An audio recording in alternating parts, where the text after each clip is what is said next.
Animal care and control needs more money to combat urban influx of barn animals, alderman says. The city council's resident dog lover on Wednesday praised the remarkable turnaround at Chicago's chronically troubled animal care and control shelter, arguing that the pound needs more resources to combat the urban influx of barn animals. 2 years ago, Southwest Side Ald. Ray Lopez, 15th, and Northwest Side Ald. Anthony Napolitano, 41st, introduced an ordinance to combat cockfighting. It would have banned roosters in Chicago, limited hens to 6 per household, and required that neighbors be notified and given veto power before barn animals and other non-traditional pets could take up residence in Chicago homes. To stay up to date with latest top stories, make sure to subscribe to this YouTube channel by clicking the button above this video.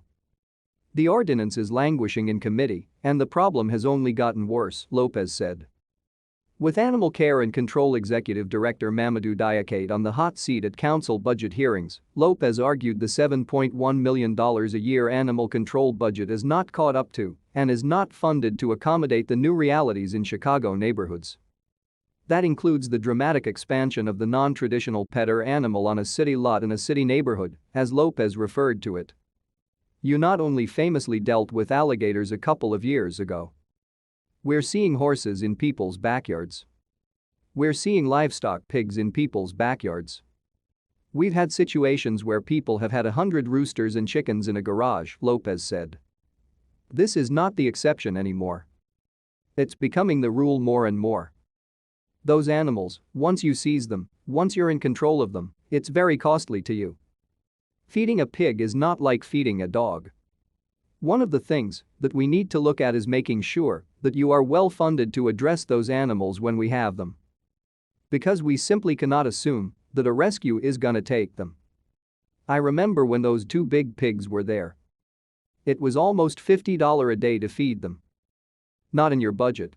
Lopez wasn't the only alderman concerned about exotic pets. West Side Ald. Emma Mitz, 37th, was equally concerned about chickens and other animals better suited in a rural area. We need to be looking down the road at how we're addressing wildlife. That's a conversation that probably we need to have. Myself, coming from a rural area, I understand it. But people who live in the city are not used to chickens clucking and going on early on in the morning, roosters hollering at night, ducks. That's rural area life. But it's not the city life, Mitz said. It's something definitely we need to do. If we don't do it now, by 10 years from now, it'll get worser. Things don't go away. Problems stay there until you do something about it. Diakate told Mitz, I totally agree with you, Alderman. We need to have that conversation. He added, whenever we get a call about wildlife in living quarters, we will come and remove them. Outside of living quarters, we provide information on how to deal with them. We'll give advice. Clean your backyard. Remove all the debris to deny them a source of food and hiding area. Indicted Ald. Carrie Austin, 34th, said the coyote she talked about last year is still lurking around. But now, she's more concerned about snakes. I mean the ones that crawl around on the ground. Not the 2-legged ones, Austin said laughing.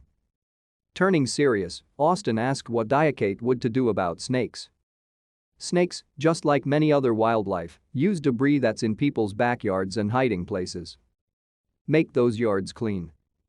Remove the brush and any hiding space. That should work, he said.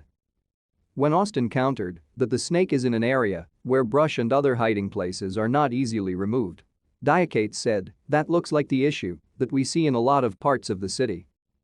Places not properly bordered, properly fenced. People don't take care of it. He added, we can work with the ward superintendent and go after those people and make them be accountable and clean those areas. I will reach out to you and your ward superintendent. Maybe we can work together, identify the owner, and make them do the right thing. Despite a massive influx of federal relief funds, Mayor Lori Lightfoot's proposed 2022 budget calls for only a slight increase for the Commission on Animal Care and Control. The agency now has 67 authorized employees and a 20% vacancy rate. Still, Lopez said, we've seen a remarkable turnaround in animal care and control over the last few years, particularly under Mamadou's direction. What a change in dealing with what you do there on Western Avenue.